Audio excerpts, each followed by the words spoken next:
मराठवाडा स्वातंत्र्य दिनानिमित्त सोहळ्यानिमित्त आज आपण आहात इथं काही स्वातंत्र्य सैनिकांनी या ठिकाणी आपल्या धाराशिव शहरामध्ये स्वातंत्र्य सैनिकांचं स्मारक व्हावं अशी मागणी केलेली आहे आणि तशा संदर्भातले पंतप्रधानांकडे पत्रही केलेलं आहे. काय सांगायला असं? मराठा मुक्ती संग्रामाच्या लढ्यामध्ये धाराशिव जिल्ह्याचं मोठं योगदान या लढ्यामध्ये आहे आणि या लढ्यात शेकडो स्वतंत्र सैनिकांनी यात भाग घेतला होता. त्यामुळं मराठवाड्यातल्या सगळ्या जिल्ह्याबरोबर धाराशिव जिल्ह्याचा खूप मोठा वाटा या स्वातंत्र्य लढ्यात आहे मराठवाडा मुक्ती संग्रामात.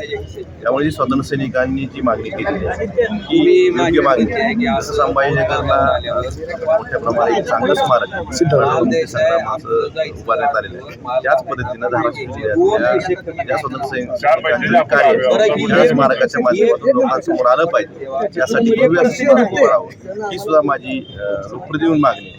आणि यासाठी सुद्धा मी लोकप्रतिनिधी म्हणून निश्चितच पाठपुरावा करेन आणि या ठिकाणी धाराशिव शहरात भव्य असं स्वातंत्र्य संग्रामाचं स्मारक व्हावं यासाठी मी निश्चितच प्रयत्न करेन. आणखी एक त्यासोबत एक मागणी आहे की शालेय अभ्यासक्रमामध्ये स्वातंत्र्य सैनिकाचा जो इतिहास आहे, आझाद मुक्तापूरचा इतिहास असेल किंवा हैदराबाद संस्थानाचा इतिहास असेल तर तो शालेय अभ्यासक्रमामध्ये अशी एक मागणी आहे. जी येणारी नवीन पिढी आहे यांना मराठवाडा कसा स्वतंत्र झाला, हैदराबाद मुक्ती संग्राम कसा होता याची माहिती असणं गरजेचं आहे. त्यामुळं ही जी मागणी आहे की शालेय अभ्यासक्रमात सुद्धा याचा समावेश करून येणाऱ्या नवीन पिढीला आपले पूर्वज कसे लढले ही गोष्ट त्यांच्यासमोर असणं गरजेचं आहे. त्यांच्यापासून प्रेरणा घेऊन त्यात पुढेही काम करतील. त्यामुळं ही जी मागणी आहे ह्यासाठी सुद्धा मी शालेय शिक्षण विभागाकडे पाठपुरावा करेन आणि हैदराबाद मुक्ती संग्रामाचा जो लढा आहे धाराशिव जिल्ह्यातल्या ज्या स्वातंत्र्य सैनिकांनी लढा दिला होता त्याचा समावेश शालेय अभ्यासक्रमात होईल यासाठी मी निश्चितच प्रयत्न करेन. दुसरी अशी एक मागणी आहे की सर, आपल्या धाराशिव शहरामध्ये स्वातंत्र्य सैनिकांनी स्थापन केलेल्या काही शाळा शिक्षण संस्था आहेत, तर त्या शाळेला राष्ट्रीय शाळेचा दर्जा द्या अशी एक मागणी आहे.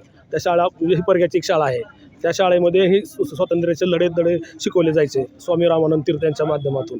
तर ह्या शाळेला आज म्हणजे दुरावस्था आहे, तर त्या संदर्भात काय सांगा? सरकारकडे जो काही पाठपुरावा असेल त्याबाबत मी लोकप्रतिनिधी म्हणून खासदार साहेबांचा खासदार म्हणून या ठिकाणी निश्चितच या शाळेच्या बाबतीत ज्या मागणी स्वातंत्र्य सैनिकांच्या आहेत या ठिकाणी स्वातंत्र्य लढा उभारला गेला होता त्यांना राष्ट्रीय शाळेचा दर्जा देण्यासाठी सुद्धा आम्ही केंद्र सरकारकडे धाराशिव शहरामध्ये स्वातंत्र्य सैनिक संचलित धाराशिव प्रशाला शाळा आहे.